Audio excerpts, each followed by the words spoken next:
y pueden leer en ese librito la existencia histórica de Jesús, y los anteriores pueden leer cómo fue la... Por favor, pido a la audiencia... Don Gonzalo, no lo está escuchando. Me doy por satisfecho. Escúchenme, un momento. Una cosa es que aquí estemos en un debate, que más o menos pues se pueda alguien pasarse en un tiempo, si se le concede unos minutos, hacemos una pequeña broma, lo tomamos con el sentido del humor que tiene, pero desde luego no interrupciones, no malos estilos. Como usted ha visto, embajador, hay gente que está deseando preguntar o está deseando hacer sus propias afirmaciones. Vamos a dar la palabra y el turno a algunos de los asistentes a este acto, a los cuales también les pido brevedad, y a ustedes sí se lo puedo pedir con una, entre comillas, mayor autoridad, por decirlo de alguna manera, para que el debate sea lo suficientemente interesante, pero tampoco sea demasiado largo, porque entonces llegaremos a un momento en que hay una máxima en mi profesión que dice que mucha información lleva consigo la desinformación. A ver, ¿quién quiere formular preguntas o reflexiones?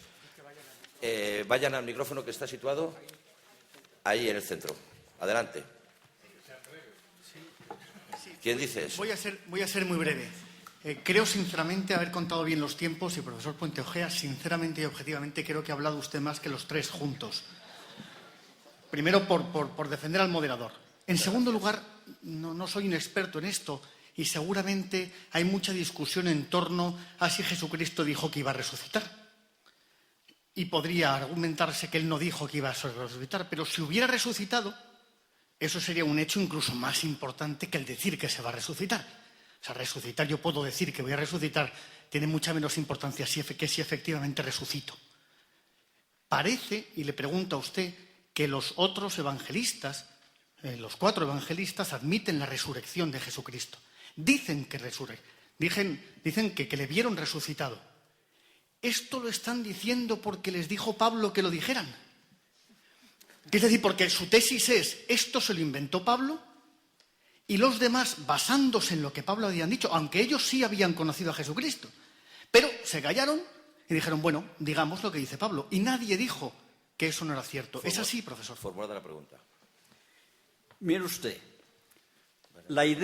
esa idea peregrina, absolutamente inexistente en el judaísmo anterior y posterior, que pone en circulación las sinagogas judeo-gentiles, mejor dicho, cristiano-gentiles, o bien el propio Pablo, esa cuestión es secundaria, realmente es innovadora en su radicalidad.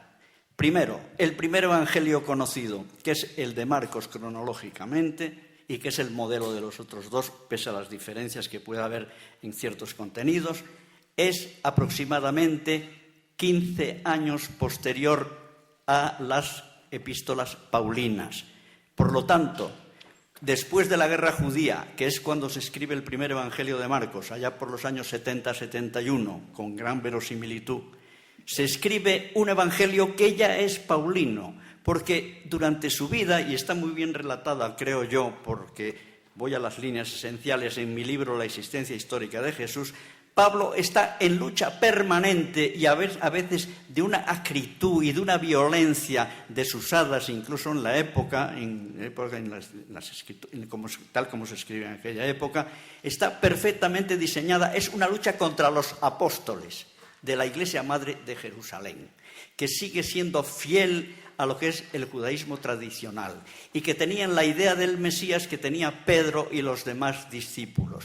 Y esa chocaba con la visión paulina de un Dios universal de tipo cósmico, co-creador, etcétera, etcétera, que se encarna, etcétera, etcétera. Por lo tanto, cuando los evangelios traducen esa misma idea y la escriben, están copiando a Pablo. Porque después de la guerra judía desaparece la Iglesia Madre de Jerusalén, a partir del año ya 67-68 por lo pronto, e incluso un poco antes, y se impone el paulinismo en todas las meridianos y en todas las zonas del imperio. Y el cristianismo se transforma de ser un mito, y en esto me refiero, un mito mesiánico, mito típico de la tradición judía, en un mito eminentemente pagano traspuesto a Jesús de Nazaret. Y esa es la realidad del cuento. También quiero darle respuesta al profesor Antuñano. O sea, es que son muchísimas cosas, pero bueno, la Iglesia Madre de Jerusalén, como usted reconoce en uno de sus libros, subsiste hasta el año 135 lo menos, que es bastante después del año 70, con características profundamente judaicas. Luego, la idea de que la resurrección es desconocida al judaísmo de la época no es exacta. El fariseísmo reconocía una resurrección. Lo que pasa es que la ponía en el momento escatológico, la ponía en el fin del mundo, pero era una resurrección parecida a la que pretende el cristianismo primitivo. Luego, los textos, de nuevo, en el propio Pablo alude a tradiciones anteriores a él, conocidas por sus lectores, que no se inventa él y que habla de la resurrección. Y por otra parte, sería absolutamente impensable que un hombre que viene de fuera, un outsider, como usted lo ha dicho, pretendiera imponer un concepto completamente distinto a una comunidad como la judía. Que en fin, si esto no es... Gálatas, leemos Que sí. Gálatas, leamos. ¿Preparado el siguiente invitado que quiera hacer alguna pregunta, alguna reflexión? Una pregunta para usted, profesor Ojea. Quiero saber cómo podemos explicar la conversión de Pablo, cómo podemos explicar que un hombre quien maltrata a los cristianos empieza a hablar de Jesús como el Cristo y del cristianismo. ¿Puedo contestar? Pero sí. Una cuestión antes de que conteste el embajador. Ese micrófono se acopla, reverberea y tiene zumbido. ¿Hay que bajar la señal o modificar la señal del bafle de ahí arriba? Lo digo por si alguien está ahí arriba y lo puede hacer. Adelante, embajador. Bueno, está muy claro, ¿no? Está muy claro. Realmente el caso de Pablo de Tarso, que ha sido estudiado por prestigiosos psicólogos, catedráticos de psicología, dos de ellos existentes en este momento en la cátedra, uno de ellos Complutense de Madrid y otro también catedrático de universidad, está muy claro que es una incógnita psicológica, como casi todas, claro. Pablo es una mente alterada, que en definitiva tenía una capacidad evidentemente de especulación teológica muy notable y que él perseguía en el fondo no solamente un fin espiritual, sino un fin político. El Imperio Romano, él era súbdito del Imperio Romano según su propia declaración. El Imperio Romano significaba la garantía de la protección de la religión y al mismo tiempo aseguraba un pacto civil entre lo que era el imperio en general y lo que eran sus provincias.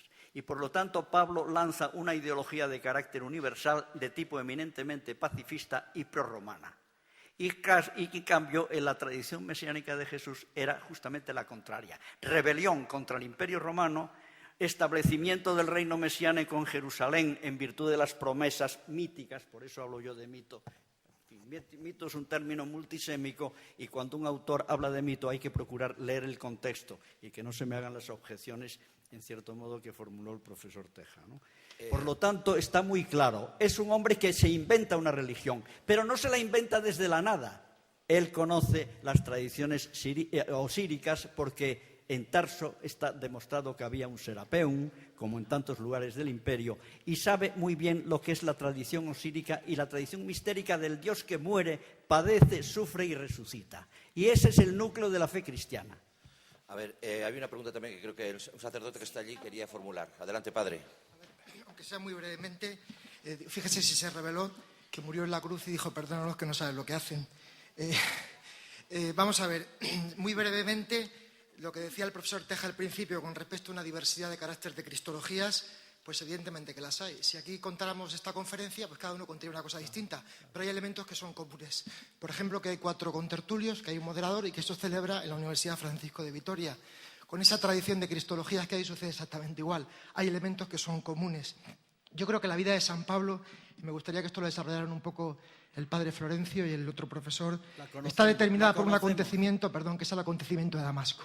San Pablo pasa de convertirse en un perseguidor, en un asesino, en un asesinado, y viene determinado por eso. Yo quería hacerle 2 preguntas. ¿Cómo justifican ustedes que en 2000 años de historia haya habido una tradición ingente de hombres que han derramado su sangre por confesar la fe en Cristo, que se han recluido en monasterios, un momento. Y en segundo lugar, quería preguntarle otra cosa. Creo que aquí está el problema. ¿Cuáles son los elementos personales que hacen que esta postura, que adopten personales de tipo vivencial, con un matiz a lo mejor, no sé si anticlerical o anticristiano, que hacen que tengan esta postura, en gran parte pienso que predeterminada y sin ninguna justificación intelectual.